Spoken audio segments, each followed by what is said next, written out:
It's springtime in Augusta. The azaleas are blooming and the golfers are in town. Welcome to Dad Ventures with Wes. I've lived here for 20 years and I spent 3 years covering the tournament with the local news. But for the past 10 years, I've either rented my house or driven golf patrons around town to get my slice of the Masters economy. So I thought you might like to see what it's like outside the gates of the Augusta National.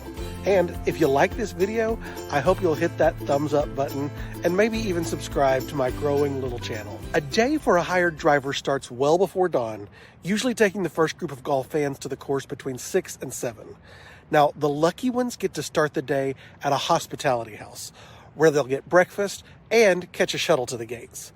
These places are a luxury, but they're pretty secretive like most of the local Masters economy, so I'm not actually sure what happens inside.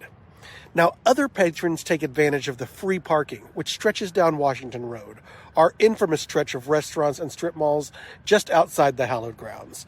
And of course, there's Hooters, where John Daly camps out for the week. Then the driver's day continues with airport pickups and drop-offs. Now, most of the guys that I drive, and it is almost all guys, they fly commercial. But when waiting for flights, one of my favorite things to do is watch all of the private jets come in and out.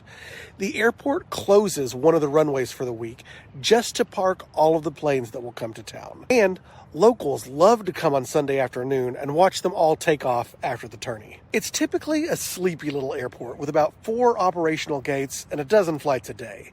But this week we outpunt our coverage. Also, you got to keep the car clean and looking nice, and you usually have time to watch some golf and maybe catch a little nap before you head back to Washington Road.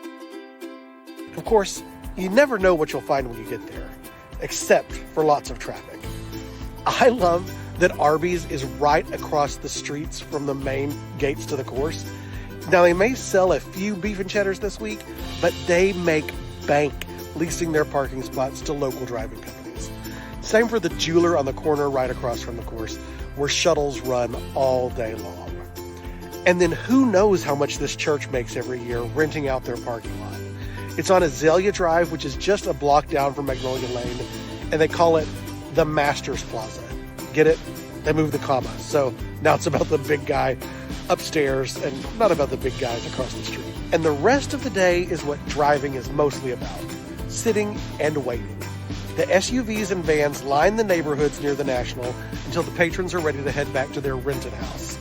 Those at the hospitality venues usually want a few more drinks before the night is done. And those house rentals, that's the biggest opportunity for locals to cash in on the Masters money. There just aren't enough hotels for the hundreds of thousands of folks who descend on our town. And the rates are $600 to $1,000 a night.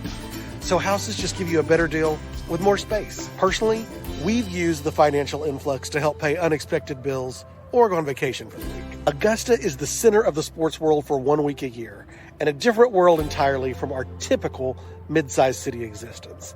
And that's just a peek at Augusta on the first week of April. Want to know more? Drop your questions in the comments. And if enough folks find this and ask questions, I can even do a Q&A video. I love talking about the fun we have around here this week and the eccentricities of Masters in Augusta. So like and subscribe to help boost the channel and get more of our family adventures.